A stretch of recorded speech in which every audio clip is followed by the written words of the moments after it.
Jembatan Cirahong merupakan jembatan kereta api yang terletak di perbatasan antara Kabupaten Tasikmalaya dan Kabupaten Ciamis, tepatnya di Manonjaya, Tasikmalaya. Jembatan ini berdiri melintasi Sungai Citandui dan menjadi jalur tetap bagi kereta api yang keluar atau menuju stasiun Manonjaya, daerah operasi 2, Bandung. Dibangun pertama kali pada tahun 1893 oleh perusahaan milik pemerintah Hindia Belanda, Stadsporwegen. Jembatan ini merupakan bagian dari pembangunan rel kereta api jalur selatan di Pulau Jawa. Jembatan Cirahong memiliki arsitektur yang unik satu-satunya di Indonesia. Konstruksi besi baja disusun bertingkat dengan rusuk plat untuk lalu lintas bawah dan rusuk kontinu untuk lalu lintas atas. Di balik kemegahan dan keunikan jembatan Cirahong, tersimpan sebuah kisah mistis di awal pembangunannya.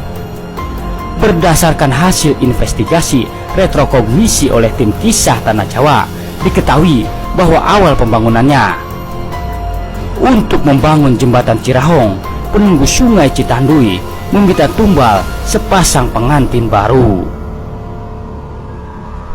Kisah bermula ketika pemerintah Hindia Belanda di Indonesia hendak membangun sebuah jembatan kereta api sebagai sarana transportasi yang menghubungkan antara jalur timur dan selatan. Perwakilan Hindia Belanda kemudian mendatangi salah seorang sesepuh desa bernama Sukasna.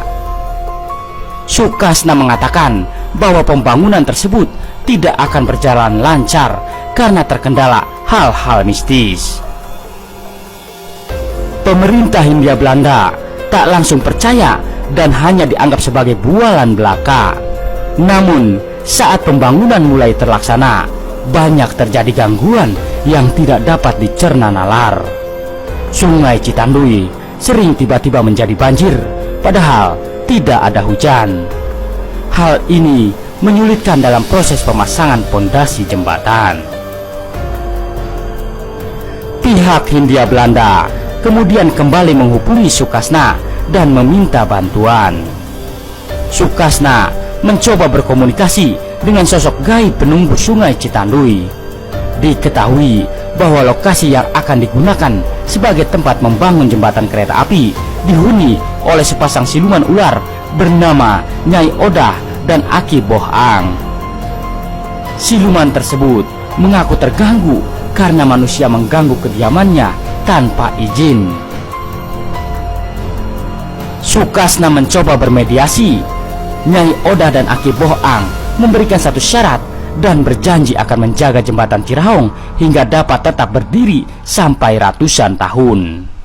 Syarat tersebut yaitu tumbal sepasang pengantin cantik dan tampan yang perawan dan perjaka untuk diangkat sebagai anak mereka. Syarat kemudian disampaikan kepada pihak Hindia Belanda. Sangat kebetulan saat itu tersiar kabar bahwa ada buruh pekerja jembatan Cirahong yang akan melangsungkan pernikahan. Rencana jahat kemudian diatur oleh Hindia Belanda. Para centeng dipersiapkan untuk menculik pasangan pengantin baru itu. Selesai melangsungkan akad, sepasang pengantin baru kemudian dijemput oleh para centeng Belanda dengan dalih diundang oleh pemimpin proyek pembangunan jembatan untuk menyerahkan hadiah pernikahan.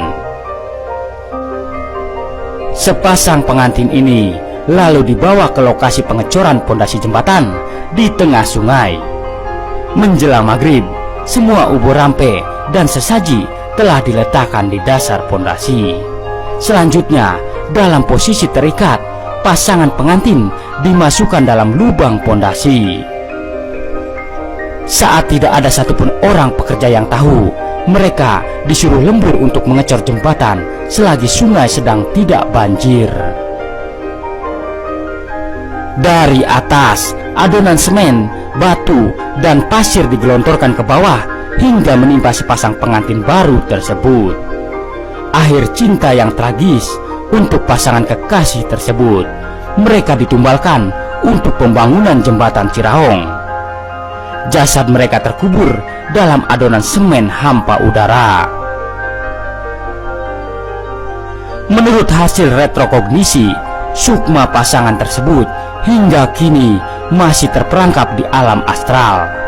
Tidak terima dengan perlakuan yang mereka alami, sukma sang pengantin mendiami pondasi bagian tengah jembatan, sedangkan Nyai Oda dan Aki Boang mendiami pondasi samping kanan dan kiri jembatan Cirahong.